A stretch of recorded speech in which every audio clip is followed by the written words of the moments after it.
and welcome back to Boss Your Business. And today I am really excited. We should have done this in person, shouldn't we? We're both in San Diego. Could have. Well, you're just down the street from me. Wait, cancel. Guys, we'll be right back. Part 2. We'll do part 2 in person.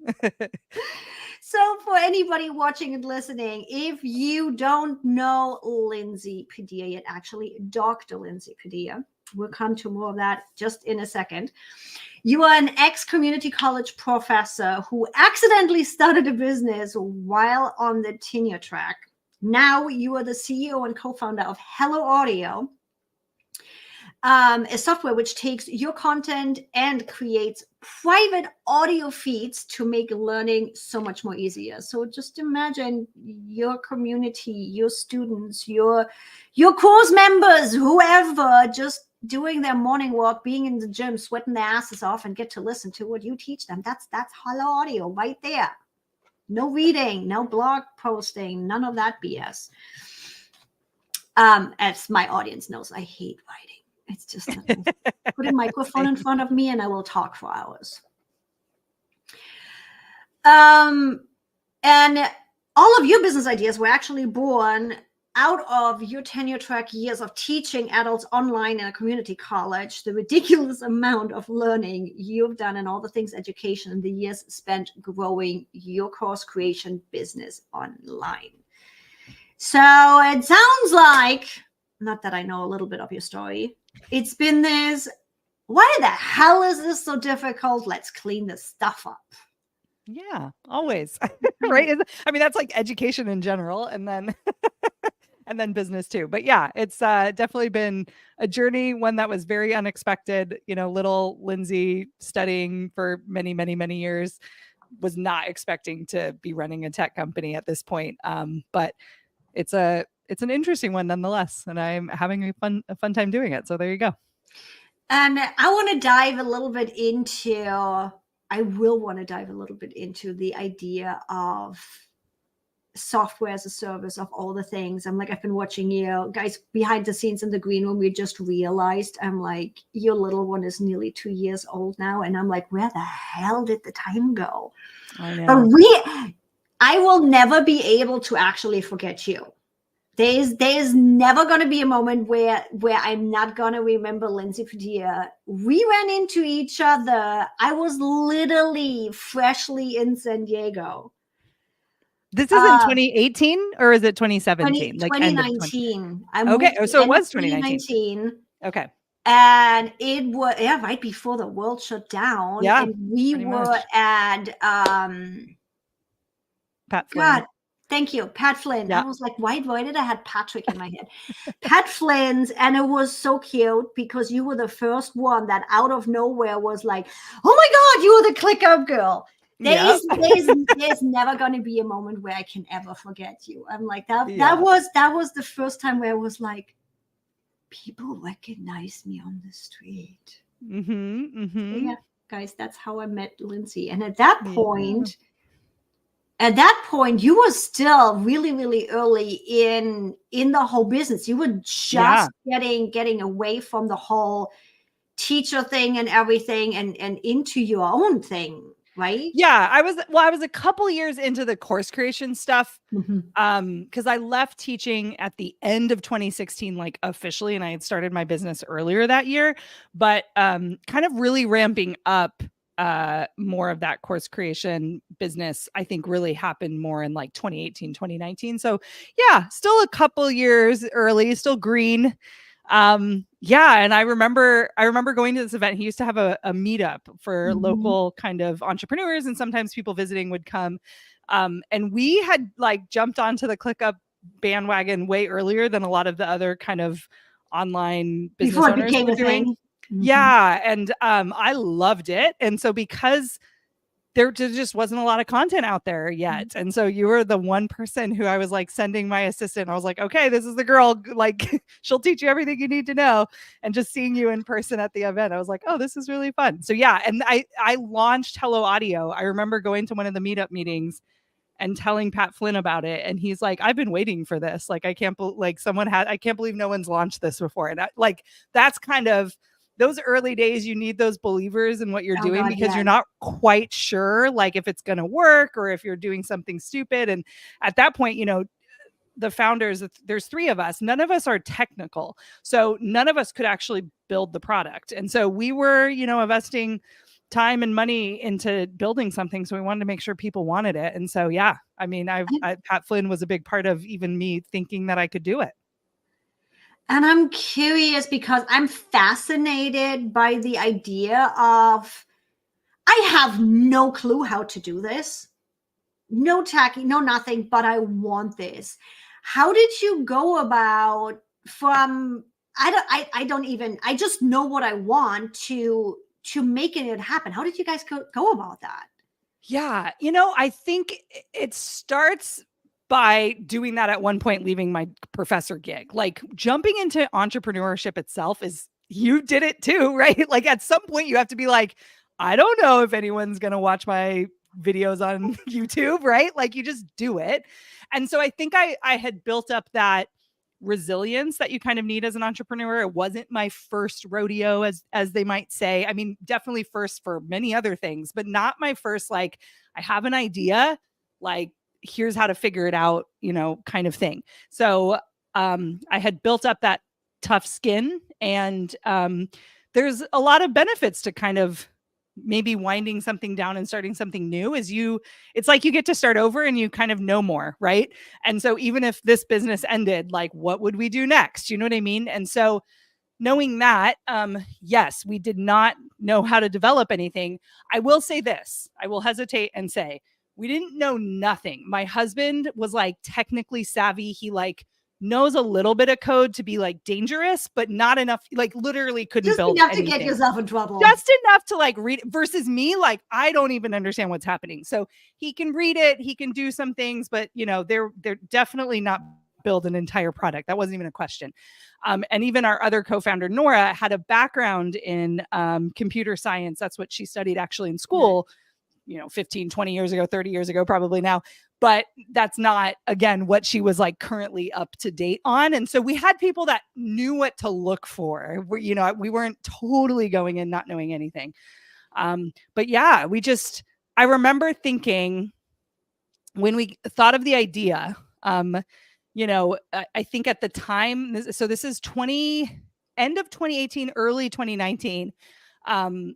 I had seen in a Facebook group someone talking about, they had a membership and their husband coded something to protect a podcast from being found in a podcast catcher app, right? So someone can search Boss Your Business and find it, right? Anyone can listen. But a private podcast, you can't go and search that title. That's like the first layer of security. And so I was like, that's really interesting. And I think Libsyn, once I started hearing the words private podcast, again, still nothing that was like super common. Libsyn had what they called, I don't even know if they called it private podcast, but you couldn't even sign up for it. You had to be on some enterprise plan. You had to ask for it. It wasn't something they did. It wasn't something public. And this is in 2019.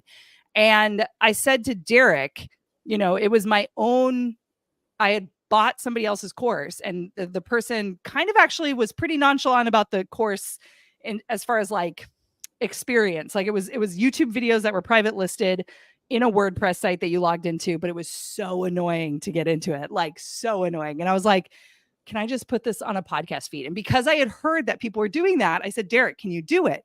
And so he did it. And we're like, do we teach other courses? Because that's what I did. I taught people courses. And I was like, do we give them this like script that you're running right now? And so again, this is not an app at this point, but I knew, I was like, this is what audio should be for courses. It should not be MP3 files under a video. And so once he kind of tinkered with it and was like, I can do it, like no one could search her course and find it or whatever. And so he went into his little bunker. He's more of a researcher than I am. I'm like, let's build it now. He's like, I'm going to make sure it makes sense. So he like researched what it would entail and started looking at, you know, who was doing it. And so by the end of it, he's like, I think it took, it was like that summer. So now we're in summer of 2019. He's like, I think we should build it. And he's like, no other company is going to make it the way we would want it as creators for courses. Mm-hmm. So I think we have to, like, they aren't going to do it. And so it was that point, it was October, and I was like, made a Facebook post, sold lifetime licenses, raised about $30,000 on this one Facebook post. And that was the seed money to like get the development started. And we went on to raise a little bit more. We did some other pushes and stuff. And I think all in all, like 100K that we raised from our community. They all have amazing access and all of that, but we were able to, they kind of believed in us and was like, yeah, please build this. And so, that was kind of how we started, which is usually it's a little different than how people typically build tech. And developers aren't cheap. So, it was quite the journey, but I think, like I said, I'd done this before. I had an audience, right? And so they knew me for course creation. And so I positioned it as, I think at the time it was called Podcaster Course. So it was just kind of like, would you guys buy this? Like, should I do this? And it was like, yeah. So, so then I went with it. I didn't really have a choice at that point. Looking back at it, is there something now, knowing what you know now, is there something you would do differently looking back? Yes. So I get asked. The 2020 hindsight is great. The truth. Yeah. I mean, I get in our space, there's a lot of women now that are starting to build apps, like creators and people. And so usually they find about me. And so like I'm in Voxer with some women that are like building apps and, telling them what I learned about it. And typically what I say with like a whole bunch of caveats. So like the first thing I want to say is like, my story and the way we built it, I'm always like, just so you know, like Derek was able to talk with developers, that kind of conversation is really important. Like the beginning of a product, it's not the same for everybody. You're going to all have different issues. So our biggest issue this whole time has been what I've kind of alluded to, is not having a technical co-founder. So we don't have, between the three of us, somebody who cares so much about the code, right, that they're willing to do whatever or work all night and like, you know what I mean? And so that's been, I think every company / go at it and say tech company or software probably has like a weak spot. Like I don't like, because most companies have the coding fine, they don't know how to sell it, right? Yep. And so here we are selling it and we don't know how to code, right? So I think for us, it's just not having a technical co-founder has been the most money that we've had to spend in the company, has been the weakest spot for having some issues. We definitely built it a couple times.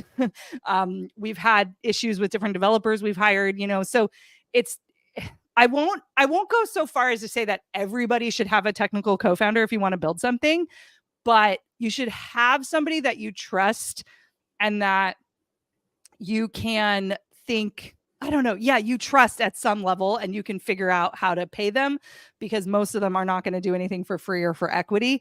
And so that's what you got to like figure out. And I think there were points where we could have hired the developer that built what Hello Audio is now, again, with like 2 or 3 mistakes along the way there. They're no longer with us, but not in any negative way. We just were like, we just never got to a stage where we needed somebody full time. And it felt like that's what we wanted to give this person. So they're often built their own like kind of cool boutique development agency. So I always recommend them as well. But yeah, it's kind of like one of those things like, man, I wish we just had somebody that was on the team like in the same capacity that the co-founders are, right? Because people, no one will ever love your product as much as you do.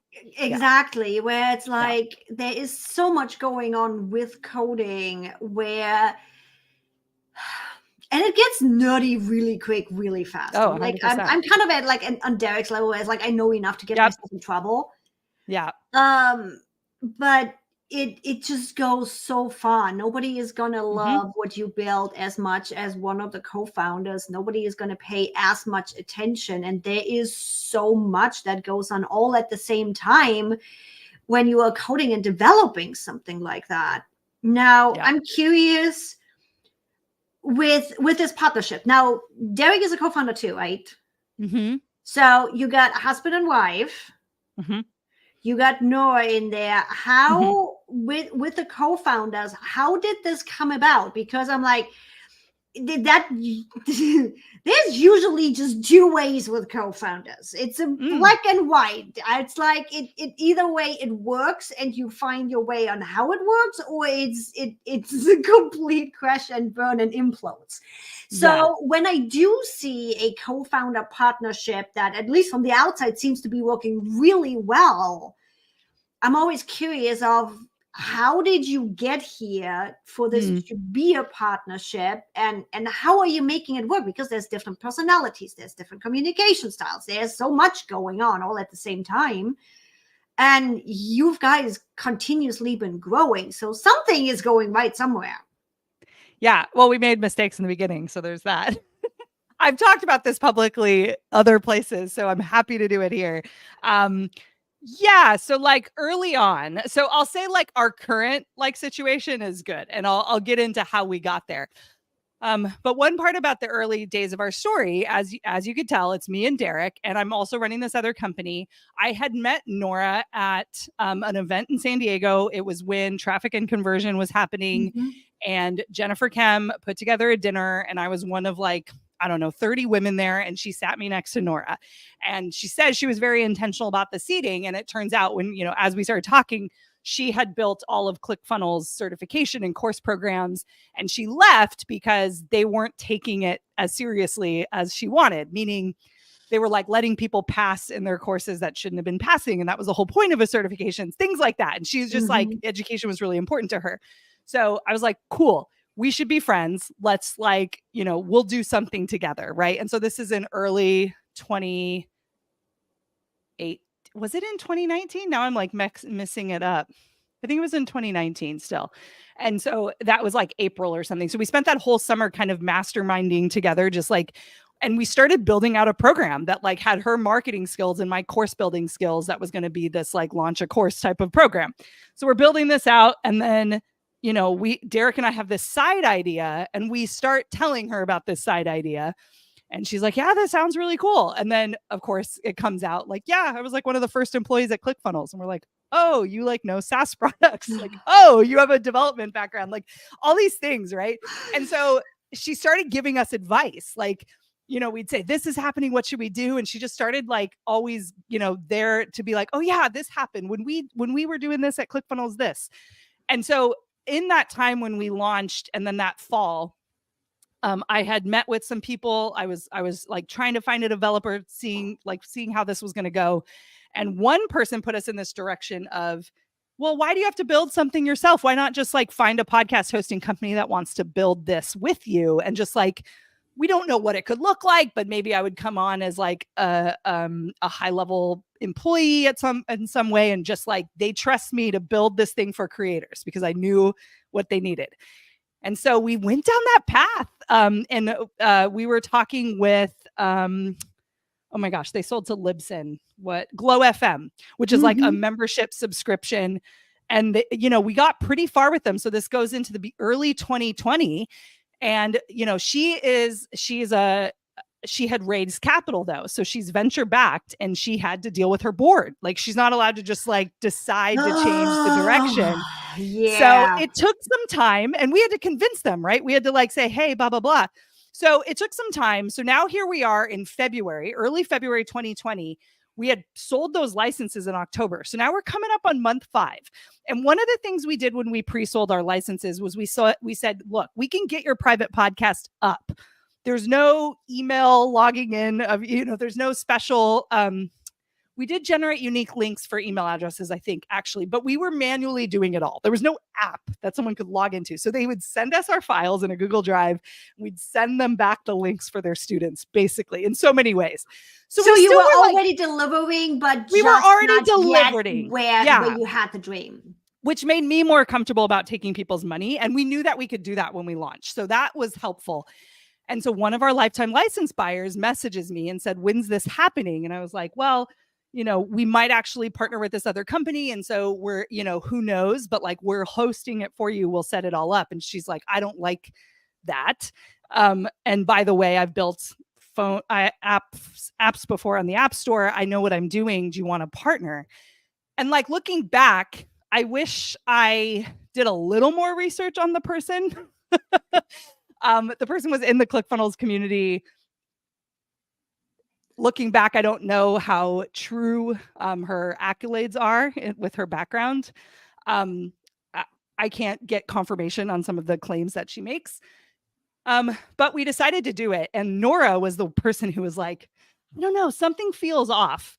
And I was like, well, we don't really have a choice. Either she's going to help us build this, or we go with Glow FM. What should we do? And it was kind of like, we did feel like we were in between a rock and a hard place, where it was like, but it also answered our question of, we don't have someone who knows what they're doing with development. So here was this person who was coming through. And at this time too, I was still running my old business, and Derek was helping me with that too. So it's not like we had all this time to like figure out how to build a product. And so we went with it. And I also was like, Nora needs to be a partner as well. Like the four of us need to do this together. And so we decided to go into partnership in February. And, you know, it just made sense that Nora was involved. But I think that was like the beginning of this not making sense for this other person. And so that was the beginning of it. But we found a developer that she trusted. She basically managed that developer, but Derek told everybody what to do. Like, this is the vision. This is where we're going. This is what we're building. So he was kind of like head of product, I would say. And she was more like, I don't know, she was managing the developer. But when we started to talk about what our roles were going to be when the product is built, that's when the rub started to happen. It was like, she wanted to do marketing, but like it made sense that Nora was marketing. And so it was weird. And long story short, she basically is like,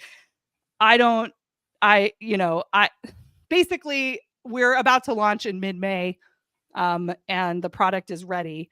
We haven't touched it. We haven't actually even seen it. And we're supposed to launch by the end of May, and we get an email. She starts not coming to one of our meetings, and we get an email saying she now owns the rights to everything, and she owns the IP and all the things.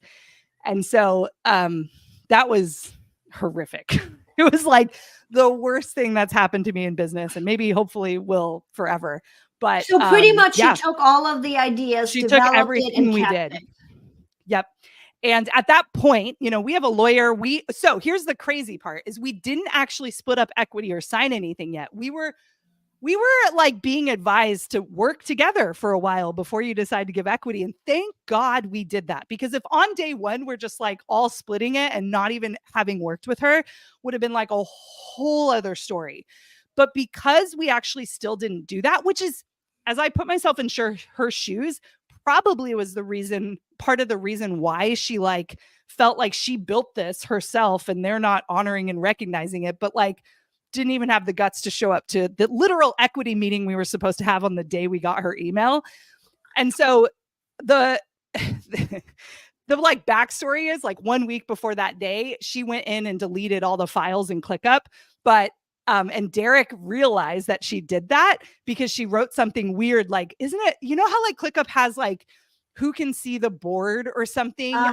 Something weird happened. And he was like, I think she came in and said something happened to the files, like all like nonchalant. And he goes in and looks, and she's like, she put it in the trash.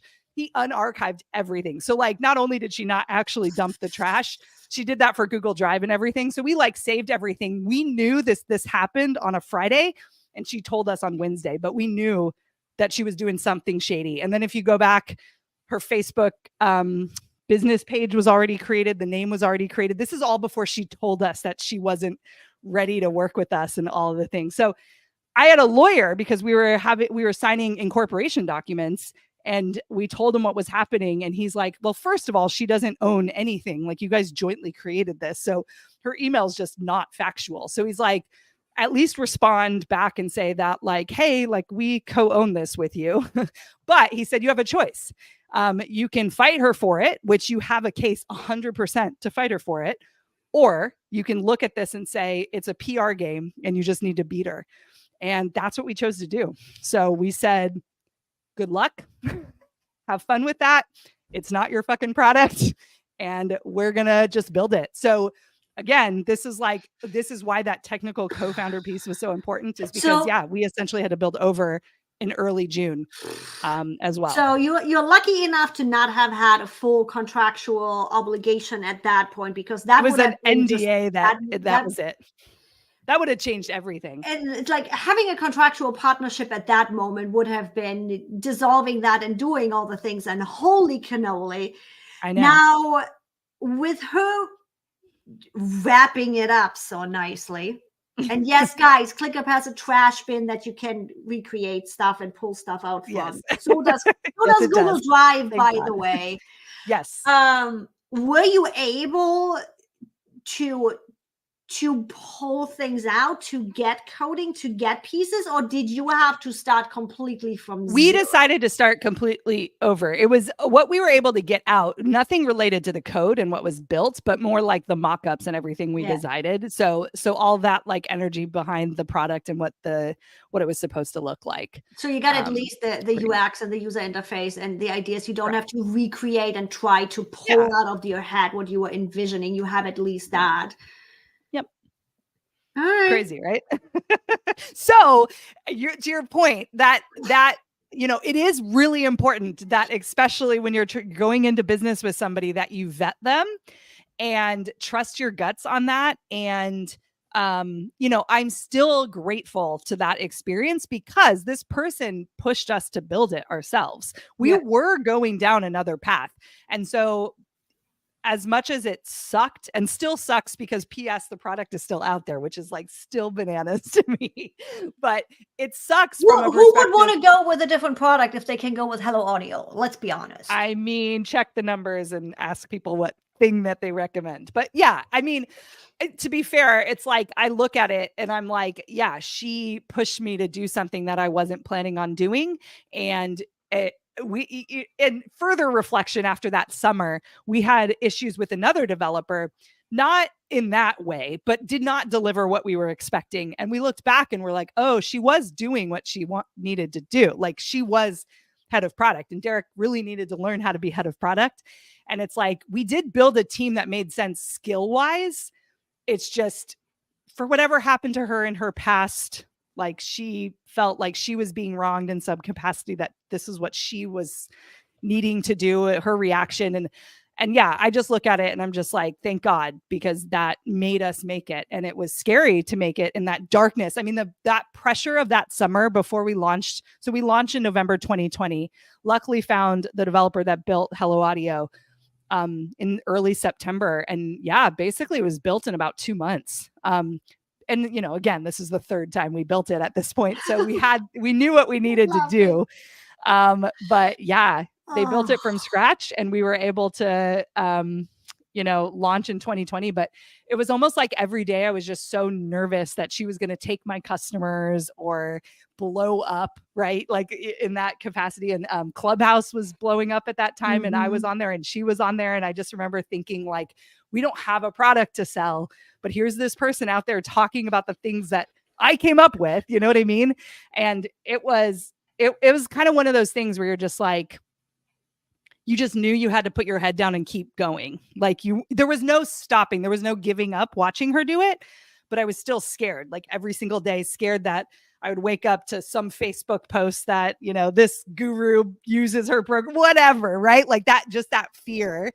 Because we know marketing. It's like, if you can get, and we've seen it often enough. It's like people align themselves with certain products, and then years later it's like, oh yeah, I just did it for whatever. Yeah. But we know the marketing behind it. It's like, if they get the right person in, things can happen. And I think that's how a lot of us operate too. And I look at it and it's like, she needed us, right? Like, she actually needed us. It was this part. It's funny because in some of our first Facebook messages, she goes, I could just build this myself, but I wouldn't, because it's, you have the audience for it. And here we are, literally in Facebook, there's a message that says that. And so she did it anyways. Right. And, thank you for what I was able to create as a result. Fortunately, we are in 2024. Things are going fine now. I'm like, I don't even. Yeah, getting into partnership is not something to take lightly. I want people to learn that from it. And Nora, Derek, and I are still the 3 partners. And I trust her because we spent a lot of time together prior to that. So as part of that story, recognize that, Nora had been there for a long time. And here comes this person seemingly out of nowhere. And we were like, okay, let's do it. And live to tell the tale. And it's like knowing you've already had that recognition, that knowledge where you might have felt like this is missing, where you're still saying nowadays, where it's like, it would be nice to have a developer. She fit right into that hole. It's like she was aligning with what was missing. So it is, it is what it is. Looking at it now, because I know there is a lot of conversation happening out there with building Saas, building something, quote, passive income for for everybody listening. I am quotating that right now because I don't know if there's anything ever actually passive. How is it running a Saas? It's like, there's technology. You are dealing with people that want features that might not align with you. How is it running a Saas right now? Yeah. So I want to line this up with saying, comparatively to me running my creator business, which felt like everything came through me, right? I have to make the videos. Like, I'm the teacher, I'm the seller. That those early days of running a business as a creator, as an online business owner, it's, everything comes through you. And that was a lot. And, my husband and I both right? Like, everyone watching is like, it's a lot. It is. And some people really excel at it and get to certain levels, and that's awesome, and it's totally possible for everyone.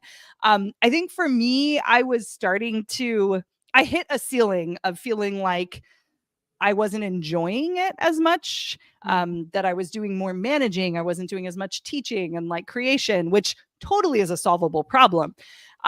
But comparatively, as I look at that style and type of business, and then now a SaaS business, it is really nice to have recurring revenue, right? So because it's a monthly subscription, we know how many people subscribe, how many new people we get every month, how many people we lose every month. And we've been growing month over month, and that's a very positive thing. And so it to me felt like I was able to use my skill set in a way that I enjoyed, the things I loved about my creator business. That's what I brought, I guess, to Hello Audio. And then the things like delivery, I guess, having been somebody who had one-on-one services and that kind of thing, it's like the product is the delivery, right? So I can't touch it. Literally don't know how to. And so that's got, it's good and bad. And I think part of my story that's important to people watching that might have service businesses or something like that is that is really scary to hire out something that you actually aren't even delivering.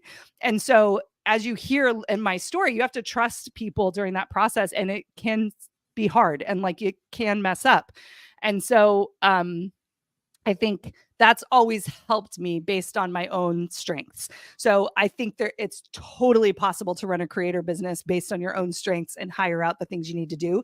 For whatever reason, this forced me to. I can't even meddle in the product, right? Because I don't know how. But as a service provider, you could meddle and be hire somebody to supposedly help you execute, but you could go in there and supposedly you're the expert. And so telling them they're not doing it right or something. I can't do that with the product. So that's kind of interesting. It really created that clear divide for me. But to your point, it's not passive in the slightest. And I know there's all this talk of being a SaaSpreneur with things like go high level. And people are realizing how hard it is to run a tech company, stay up with the tech, kill the bugs that need to be killed, build the features that need to be built without killing other parts of the product, how hard that is. And then when you have users that are why is this not fixed?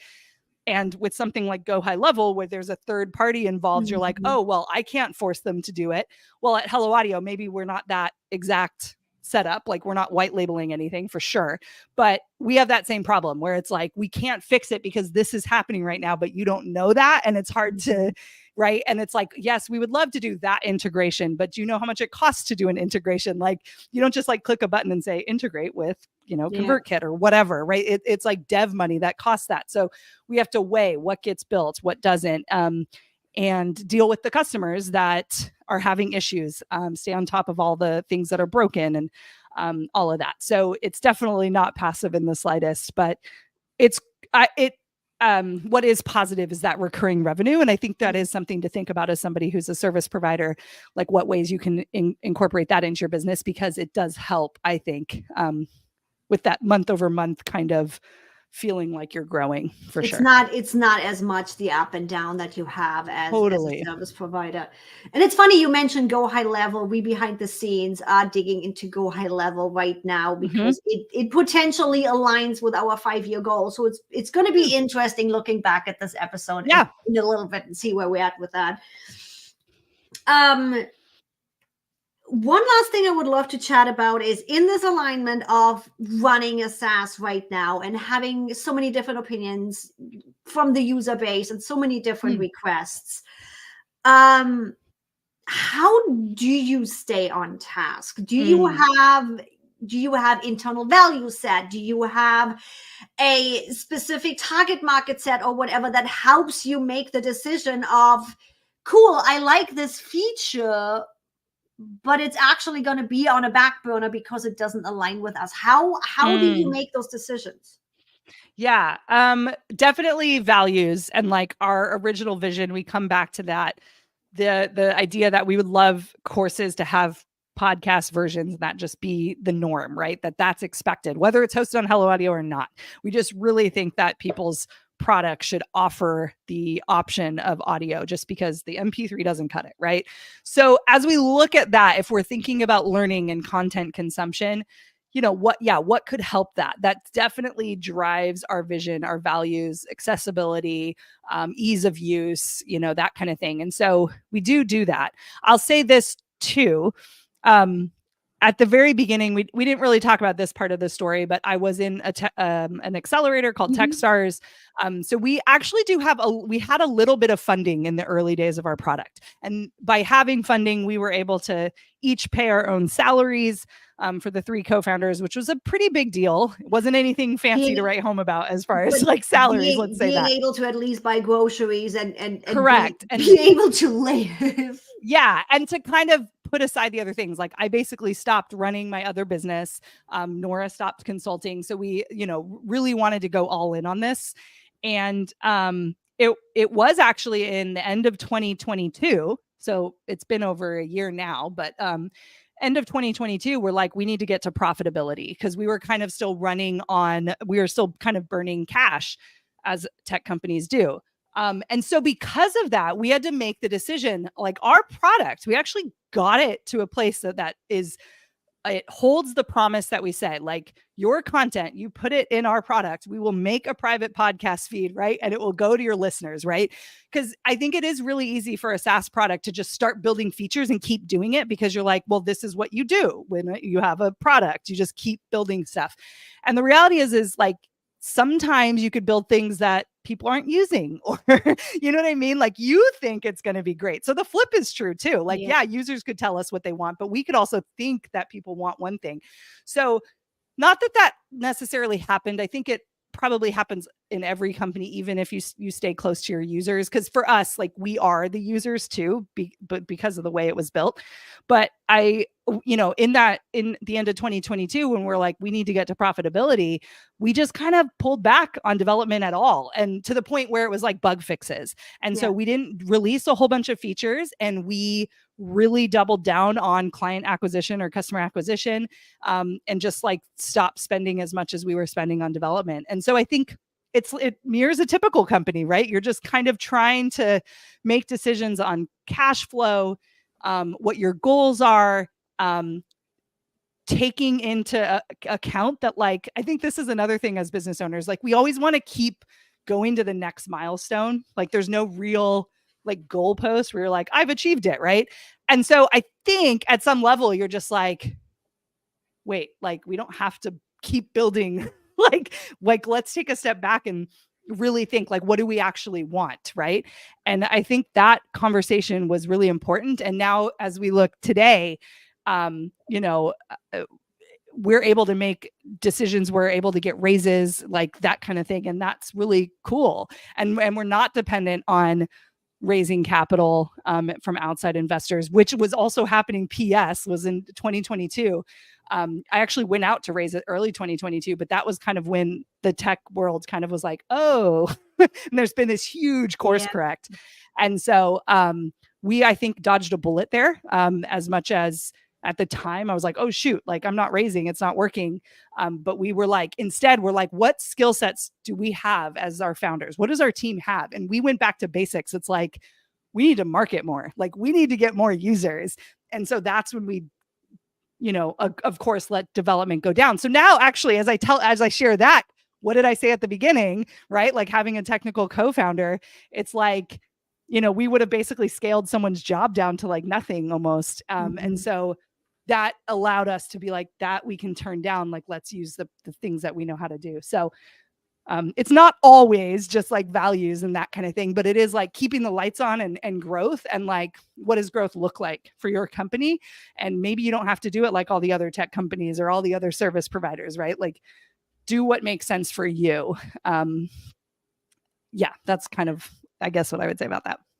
And it's like, when you get VC capital or even angel capital in, you are now suddenly having another voice in the company that potentially doesn't align with your vision and where you want to take it. Now, suddenly things are just not as you might have wanted them to be. Yeah. And that's a whole other thing. Now, that's a whole other conversation. Right. If you're building a company to pretty much just sell it, go for it, raise the money, build it up, go sell it. But if it's a passion project, chances are you are better off just doing the quote Kickstarter approach, using your community, use what you have. And I would say you guys definitely have done the right thing for Hello Audio, because I'm like, you are all over the place. And guys, if you want to stab me in the back, the only reason why I'm not using Hello Audio is because my podcast is public first. There you go. Yes. With course first and everything. It's like, it comes down to, again, what's your goal? What's the stuff? It's like, but even with us deciding going with a public podcast somewhere else, I have never lost sight of you guys and always been paying attention, which is why you were here now. And it's like, education on audio. Yeah. It's like, is there even anything else out there?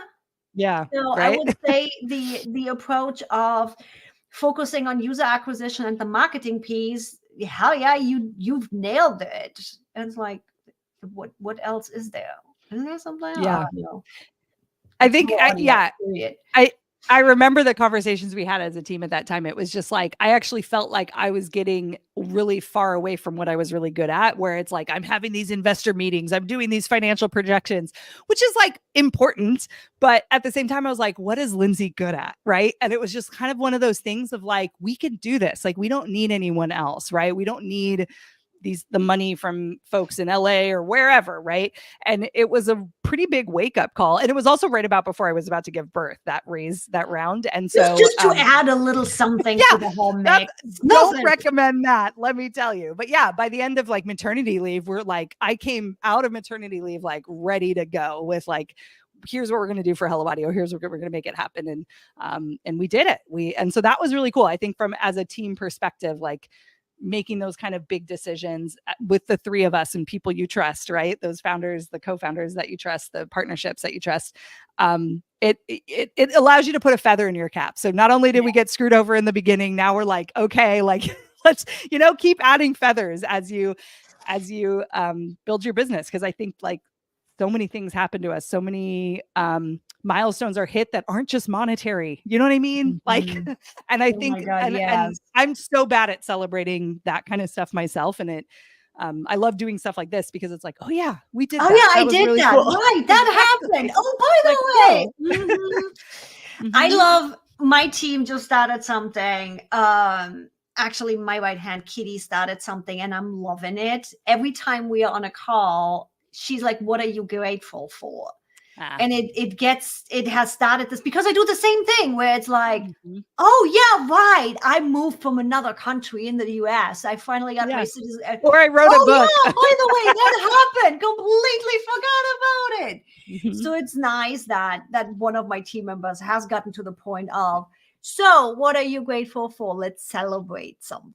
Mm-hmm. Mm-hmm. Because it's like, when we're in it, it just is. It's the next goalpost. Like, it's not even, yeah. Yep. So for all of you guys out there, course creators, educators, heck, even audio newsletter, everything that you don't want publicly out there, but you are like me, talking is easier than writing out. Go check out Hello Audio. Seriously, guys, it's been fun watching you grow it. It is an amazing tool. So go check it out. Go go take it for a test drive without the tongue twister that I just sent your way. You guys also have a podcast, right? We do. We just launched in October a public podcast on private podcasting. Yeah. So guys, you're going to find all of the links in the description. We'll have it all ready for you. Lindsay, thanks so much for joining me. We're going to have to make this happen in person at some point. Yeah. Yes. It's been way too long considering you're down the street. Right. We've both been. It has been way too long. Thanks everybody for joining. I'll see you in the next episode.